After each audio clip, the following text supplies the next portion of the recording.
हम हमारे mummy papa बहुत गरीब थे, पढ़ा नहीं पाए। हमने पढ़ा है, बहुत थोड़ा बहुत पढ़ा है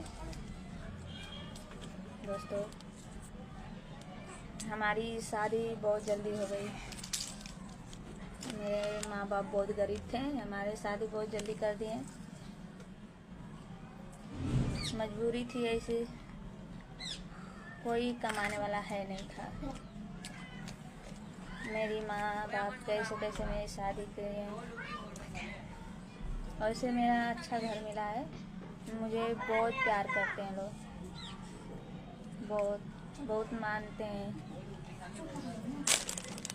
मैं खुश नसीब हूँ कि मुझे ऐसा परिवार मिला है, प्यार करने वाला। भले मैं गरीब घर की लड़की हूँ दोस्तों,